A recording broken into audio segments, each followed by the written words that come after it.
인생은 누군가가 있어서 아름다워집니다. 우리가 삶을 살아가는 데 있어서 혼자 살아간다는 건 거의 불가능한 일 아니겠습니까? 그런데 우리를 힘들게 하는 부분도 있지만, 그러나 누군가가 있을 때에 참 아름다워지고 또 행복한 삶을 살아갈 수 있습니다. 이런 글이 있습니다. 키가 훌러덩 크고 웃을 때면 양볼에 깊이 보조개가 패이는 작은 집 형수가 나는 좋았다.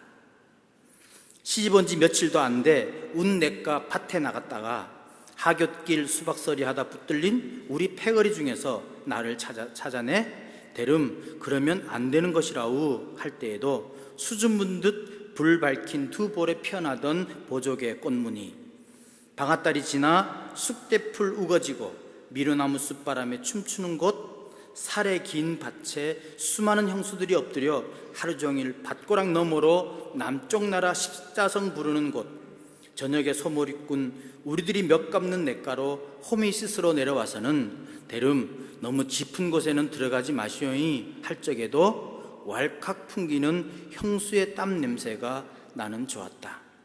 홀 시아버지 및 형제 많은 집으로 시집와 남정네마저 전정터에 보내놓고 새벽논에 물대기, 식전밭에 고추 따기, 아침볕에 보리 널기, 쏘내기 밭에서 소곱비 몰아지고 송아지 찾기로 여름 내내 등적쌈에 벼 있을 거칠 날 없으면서도 저녁이면 선선한 모깃불 피워놓고 콩국수 말아 와상 가득 흥겨운 집안잔치를 벌일 줄도 알았던 형수, 모깃불 매캐하게 사위어가고 하나둘 어린 형제들 잠들어갈 무렵이면 내 손을 꼭 붙잡고 말했다.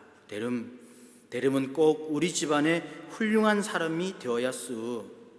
잠이 쏟아질 것만 같은 내 눈에 갑자기 별빛 한 무더기가 쏟아져 내렸다. 환한 밤이었다. 이시영이라고 하는 분의 백야라고 하는 그런 글입니다. 무작정 달릴 수 있었던 것, 배고프고 가난하던 시절에도 마냥 행복했던 것, 바로 마음이 따뜻한 형수 때문이었습니다. 예쁜 사촌 형수 때문에 그랬다고 하는 이 시인의 어릴 적 이야기를 들어보면 참 저절로 흐뭇해집니다. 그때 누군가가 우리 곁에 있었고 그 아픔의 시간 누군가가 있었습니다.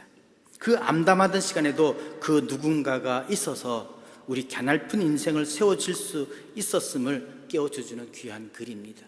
그렇습니다. 우리에게는 누군가가 있었다라고 하는 사실이죠. 우리의 삶을 지탱하게 하고 우리의 삶을 이어갈 수 있도록 또 행복을 그려볼 수 있는 그 누군가가 우리에게는 있었습니다. 그런데 우리만이 아니었습니다. 하나님도 그 누군가를 필요로 하셨습니다. 그래서 아담을 만드셨고요, 특별히 아브라함을 주목하셨습니다.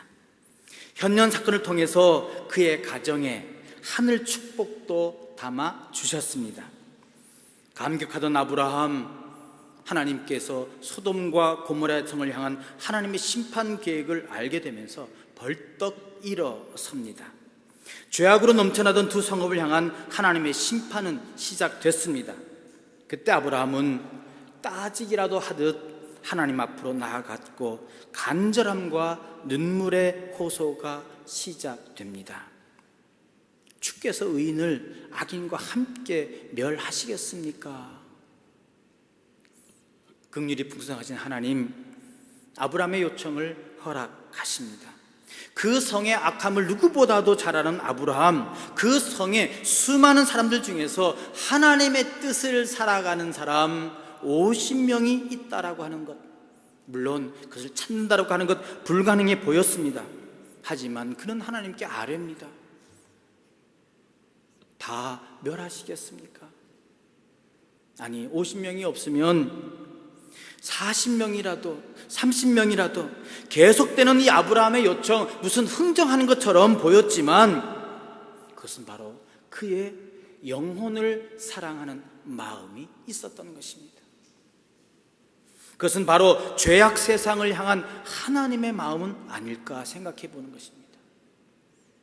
성서 기자가 모세가 아브라함을 빗대서 이야기했지만 하나님께서 이 세상을 구원하고 싶어 한 그 열망이 바로 아브라함의 마음, 아브라함을 통해서 나타나는 것이라고 저는 생각합니다. 여러분, 사랑은요, 사람을 담대하게 만듭니다. 영혼을 향한 아브라함의 간절한 마음, 하나님께 무작정 요청하는 것입니다. 간절히 구하는 것입니다. 그 마음은 결국 나중에 십자가로 나아가시는 예수님에게 찾아볼 수 있습니다. 그것은 은혜를 받은 자의 마땅한 자세입니다. 아브라함은 이제요, 그가 은혜를 받았기에, 하나님께서 사랑을 주셨기에 그 사랑의 마음을 가지고 세상을 향한 중보자로 나아가는 것입니다. 그것이 바로 세상을 향한 사랑의 행위였습니다. 여러분, 아브라함의 기도가 없었으면 세상은 하늘의 은혜를 입을 수 없었기 때문입니다. 우리 선배 목사님 중에 안산제일교회 고훈 목사님이라고 계십니다. 그 목사님은 위암, 췌장암, 십이지장암, 임파선암이 온몸에 거밀주처럼 퍼져 있었습니다. 그래서 의학적으로 생존 가능성이요 0%였어요. 근데 온 성도들이 금식, 철야, 중보기도 하면서 땀과 피눈물을 쏟았습니다. 그런데 기적적으로 하나님께서 살려주셔서 다시 일어서서 목회를 하고 계십니다. 그분이 사랑하는 성도가 아파서 누워있으니까 이렇게 기도합니다. 그 기도문을 이렇게 읽어봅니다. 내가 쓰러졌을 때 그가 기도하여 나를 일으켰습니다. 이제 그가 쓰러져 있는데 내 기도가 그를 일으키지 못한다면 내가 일어서 있음이 무슨 의미가 있습니까? 죄송합니다. 억지 한 번만 쓰겠습니다. 쓰러진 그를 안아 일으켜 주옵소서. 내가 온몸의 중요 장기가 다 망가지고 사망이 한 걸음으로 다가올 때 하나님, 그렇게는 안 됩니다. 하늘과 나 사이를 가로막고 버티던 그 생떼 믿음이 나를 살려냈는데 나의 믿음이 그를 낫게 하지 못한다면 이건 말이 안 됩니다. 하나님, 우리 아버지 하나님, 나는 아무것도 할 수 없는 땅 위에 떨어진 나뭇잎이며 나는 아무것도 알 수 없는 굴러다니는 돌멩이에 불과합니다. 하지만 하나님은 모든 것을 아시며 모든 것을 하실 수 있는 전능자이시며 사랑이지 않습니까? 그를 통해서 나를 외면하지 않으셨기에 나를 통해서 그의 고통을 외면하지 마옵소서. 우리는 모두 당신의 종된 아들 아버지의 편견 없는 은총으로 단 한 번 기적을 내려 주옵소서. 이 종은 제단에 엎드려 삼가 이 구걸 기도를 주의 이름으로 당신께 드립니다. 사랑하는 성도가 아파 누워있을 때 절절하게 기도하고 있는 이 고은 목사님이시고, 본인이 은혜를 입었기에, 본인이 사랑을 입었기에 한 영혼을 위해서 피를 토하듯이 드리는 기도가 된다라고 하는 것입니다. 이 간절한 기도가 바로 아브라함의 기도였습니다. 아브라함의 간구는 간절한 중보기도였습니다. 여러분 잘 아시다시피 기도는 하늘을 움직이는 성도의 가장 강력한 무기입니다. 어쩌면 동시에 가장 많이 사장되는 아까운 무기이기도 합니다. 여러분, 기도하면 하나님이 일하십니다. 기도는 우리가 상상하지 못한 일들도 가능하게 합니다. 아브라함은 그것을 알았기에 하나님 앞에 엎드려 간구하고 있는 것입니다. 아브라함의 중보 내용은 간단합니다. 소돔과 고모라를 멸하실 때 의인과 악인을 함께 멸하시고자 하는 것을 취소해달라는 것입니다. 용서해달라는 것입니다. 여기서 우리는 중보 기도자의 마음을 봅니다. 아브라함의 마음속에는요, 먼저 그 성을 향한, 그 성에 있는 백성들을 향한 안타까운 마음, 사랑의 마음이 그에게 있었던 것이죠. 그렇습니다. 중보 기도자의 마음은 무엇보다 타인을 향한 이 안타까운 마음이 있어야 하는 것입니다. 사랑의 마음입니다. 자기 중심적인 사람, 자기밖에 모르는 이기적인 사람은 중보기도자가 될 수 없습니다. 자기보다 타인의 아픔이나 고통에 대해서 민감한 사람, 공동체의 고통에 대해서 자신의 아픔처럼 받아들일 수 있는 그 사랑의 사람이 바로 좋은 중보기도자의 모습인 것입니다.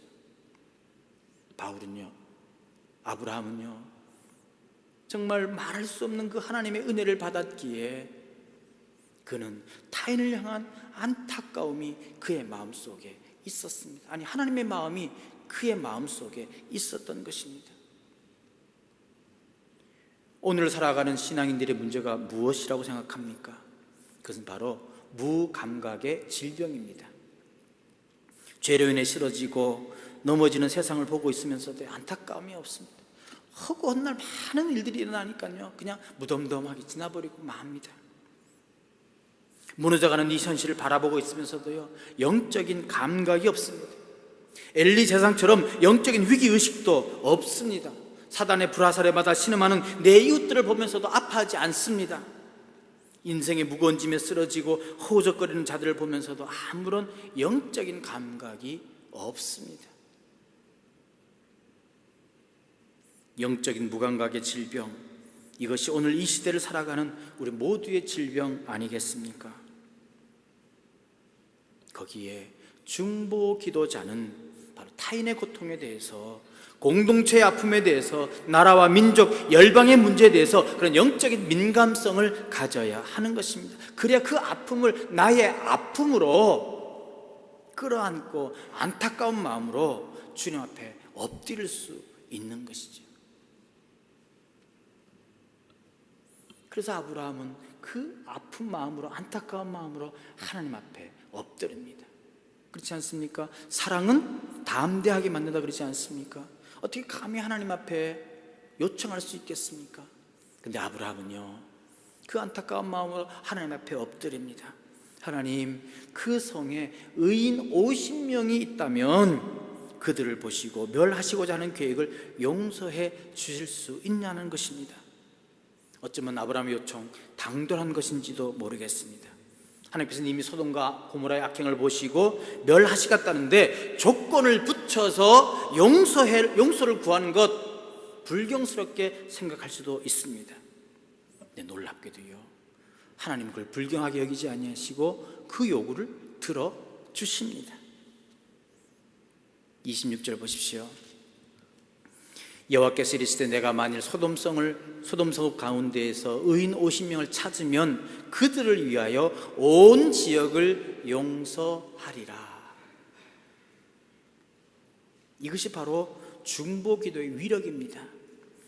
하나님은 이미 그 성을 멸하시려고 아브라함에게 그 뜻을 보여주셨지만, 아브라함이 중보할 때에 하나님은 50명의 의인이 있으면 그들을 위하여 온 지역을 용서해 주시겠다라고 약속하시는 것입니다. 근데 아브라함이 가만히 생각해 보니까, 만약 의인 50명에서 5인이 부족하면 45명이 된다면 어떻게 하실 것인가, 다시 의문이 듭니다. 아브라함이 아주 조심스럽게 질문합니다. 나는 티끌이나 재와 같사오나 감히 주께 아뢰입니다. 여기 보면 진정한 중보기도자의 모습, 정말 겸손한 모습을 또한 볼 수가 있습니다. 나는 티끌 같습니다. 나는 재와 같습니다. 감히 주님께 아뢰 수도 없는 존재입니다. 하지만 주님, 50명에서 5명이 부족해서 45명이라면 용서하지 않으시겠습니까? 하나님은요, 아브라함의 마음의 중심을 보셨어요. 아, 이게 그냥 하는 말이 아니구나. 원래 하나님은요, 시건치 않으시고 말씀하신 것을 반드시 이루시는 분이시잖아요. 그런데 지금 아브라함 앞에서 한없이 마음이 약해지고 계십니다. 내가 정말 그렇게 원한다면 내 뜻대로 해주겠다라고 말씀하십니다. 인간은 자존심 때문에요, 어떻게 보면 잘 뜻을 바꾸지 않습니다. 내 자존심이 있는데. 근데 하나님은 자존심을 걸지 않습니다. 한 영을 향한 뜨거운 마음을 가진 그 아브라함에게, 그에게는 자존심이 필요 없었던 것입니다. 무조건적으로 받아주십니다. 그렇게 해라. 아브라함은 계속해서 하나님께 말합니다. 30명이면요, 20명이면요, 마침내 10명까지 내려갑니다. 그런데도 하나님은 의인 10명만 있어도 그 성을 멸하지 않고 용서해 주시겠다라고 말씀하십니다. 왜요? 아브라함의 소돔과 고모라에 대한 그 백성들에 대한 사랑의 열정에 하나님이 감동받으신 것입니다. 비록 하나님 보시기에는 멸망받아 마땅한 성읍이지만 하나님의 사람 아브라함이 그렇게 그 성읍 사람들을 안타까워하며 사랑하는 마음으로 간구하는 것에 하나님의 마음이 감동된 거예요. 그래서 의인 10명만 있다면 내가 멸하지 않겠다라고 하는 것이죠. 그 아브라함의 끈질긴 기도와 사랑의 열심에 하나님이 감동을 받으신 것입니다. 이것이 바로 중보자의 태도입니다. 끊임없이 포기하지 않고 하나님께 며 달리는 거예요. 안타까운 마음을 가지고 사랑의 마음을 가지고 끝까지 함께 하는 거예요. 물론 버림받고 멸망받아 마땅한 자들이지만 그들을 포기하지 않고 어떻게 해서라도 구원하고 싶은 그 마음 가지는 것, 그게 바로 중보자의 마음인 것입니다. 모든 중보기도자들은 남들이 정죄하고 미워하는 자라도 주님의 마음으로 그들을 바라보아야 합니다. 눈에 보이는 조건이나 상을 보는 것이 아니라 그들을 향한 긍휼의 마음으로 보아야 합니다. 끝까지 그들의 생명을 사랑하는 마음으로 기도해야 합니다. 그때 하나님의 역사가 일어나는 것입니다. 하나님께서 일하시는 것입니다. 하나님의 기적이 임하는 것입니다. 그것이 바로 예수님의 마음 아니겠습니까? 예수님은 누구 때문에 돌아가셨습니까? 아무 보잘것없고 배신투성이고 잘못투성이 죄악덩어리인 우리를 그냥 버리지 아니하시고 우리 때문에 돌아가신 것 아니겠습니까? 우리를 위하여 수치를 당하셨고 매를 맞으시고 모멸감을 맛보셨습니다. 내가 한 것이라고는 배신과 죄를 짓는 것뿐인데도 예수님은 나를 잊지 못하시고 아무 말 없이 십자가에 못 박혀 돌아가셨습니다. 예수님도 처음에는요, 이것을 감당하기 힘들어 하셨습니다. 그래서 이렇게 기도하시잖아요. 내가 이 잔을 마셔야 합니까? 이 고난의 잔을 꼭 마셔야 합니까? 하나님, 이 잔을 피하게 해주십시오. 하지만 제 뜻대로 마시옵고 아버지의 뜻대로 행하시옵소서. 이것이 중보기도 아니겠습니까? 그 예수님의 중보기도가 없었다면 저와 여러분 이 자리에 있을 수 없는 것입니다. 구원받지 못했을 것이에요. 이런 수치와 모멸을 당하시면서까지도 하나님을 위해 중보하셨기에 우리는 구원받을 수 있었던 것입니다. 그럼에도 불구하고 우리는 어떻습니까? 내 옆에 있는 별 볼 일 없는 사람들, 소자, 가치 없는 사람들을 위해 희생하는데 너무나 많이 주저하고 고민하고 있습니다. 아마도 가치 있는 사람에게는 시간도 내고 헌신도 했을 것입니다. 그러나 아무도 찾아가지 않는 사람, 아무도 돌보지 않는 사람, 버려진 사람을 위해서는 희생해 본 적이 별로 없습니다. 그러나 참된 중보 기도자는 아브라함처럼 예수님처럼 긍휼의 마음을 가지고 기도하는 자입니다. 하나님의 사랑을 받았기에, 하나님으로부터 구원받았기에 그 하나님의 마음이 내 마음에 있어서 다른 사람을 향한 안타까운 마음, 남들이 눈 돌리지 않는 그 사람들을 향한 그 안타까운 마음이 바로 저희들에게 있어야 한다는 것이, 그걸 하나님께서 원하시고요, 하나님이 바라시는 것입니다. 간절히 바랍니다. 저와 여러분 이런 하나님의 마음을 담기를 원합니다. 주의 따뜻한 마음을 가질 수 있기를 바랍니다. 그래서 안타까운 영혼들을 위해서 눈물로 기도하고 엎드리는 그런 저와 여러분 되시기를 주님의 이름으로 간절히 축원드립니다. 근데 보십시오, 아브라함의 소돔과 고모라 성에 거주하는 의인들을 향한 사랑의 열심, 그 열심이 그 성의 멸망을 막았습니까? 막지 못했습니다. 왜요? 그 이유는 하나님의 아브라함의 간구를 거절하신 것이 아니라 그 성에 의인 10명이 없었기 때문입니다. 그렇지만 하나님은 유황과 불을 비같이 내리시는 가운데 아브라함을 생각하셔서 그의 조카 롯을 구원해 주십니다. 그렇게 본다면 결국 아브라함의 기도가 허락되지 않았음을 우리는 알 수 있습니다. 여러분, 하나님은 오늘도 아브라함처럼 포기하지 않고 하나님의 용서를 구하는 한 사람의 중보자를 찾고 계십니다. 이 민족의 타락과 음란함과 우상숭배를 보시고 진노하자 하시는 하나님을 막아설 한 사람 중보자를 찾고 계시는 것이죠. 누군가가 있어서 아름다운 삶을 살 수 있었던 것처럼 따뜻한 하나님의 가슴을 가진 한 사람을 주님은 찾고 계시는 것입니다.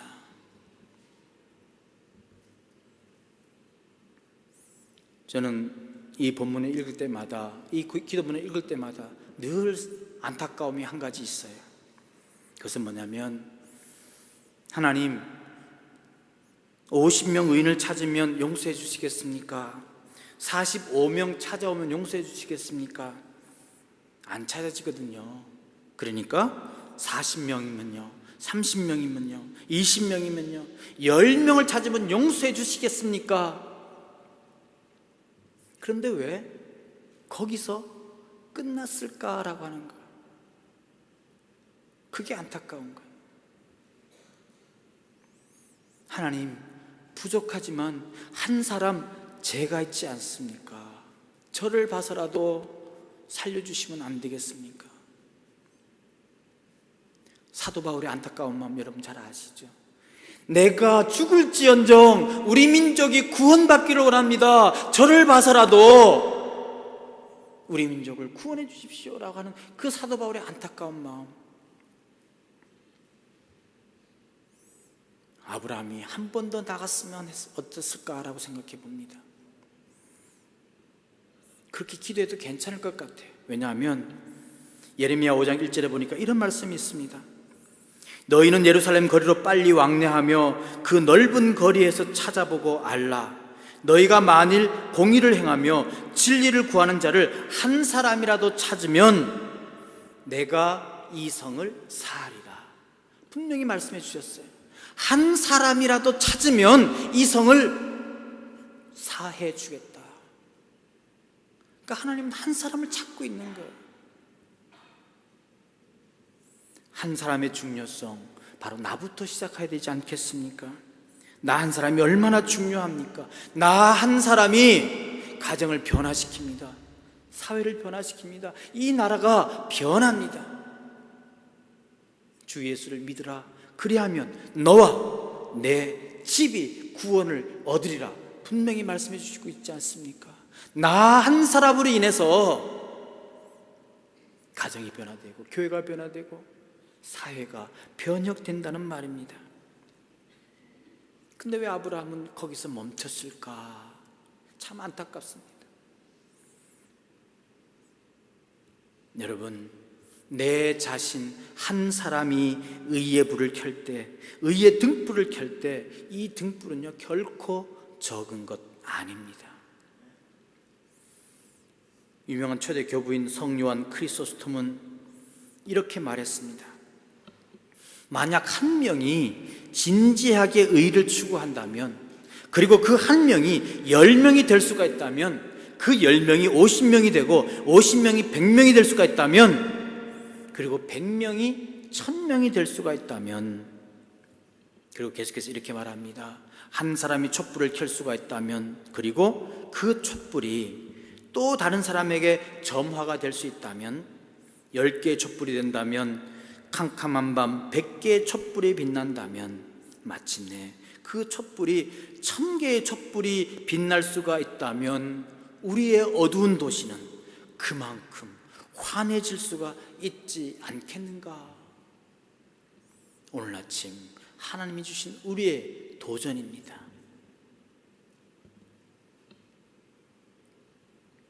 저번에 한번 말씀드린 것 같습니다. 초등학교 미술 시간에 선생님이 아이들에게 목장 풍경을 그리라고 했습니다. 그래서 아이들이 열심히 그려서 그림들을 제출하는데 한 아이는 아무것도 그리지 않고 그냥 백지만 내는 거예요. 이 선생님이 깜짝 놀라서 그 아이에게 묻습니다. 얘야, 너는 무슨 그림을 그렸냐? 그러니까 이 아이가 자신 있게 대답합니다. 풀을 뜯는 소의 그림을 그렸습니다. 그래? 그러면 풀은 어디 있느냐? 예, 소가 다 먹어버렸어요. 그러니까 이 선생님이 너무 황당해서 그래? 그럼 소는요? 그러니까 오히려 이 아이가 선생님이 더 무식하다는 척 이상하게 쳐다보면서 선생님, 풀을 여기 다 먹었는데 소가 왜 여기 있겠어요?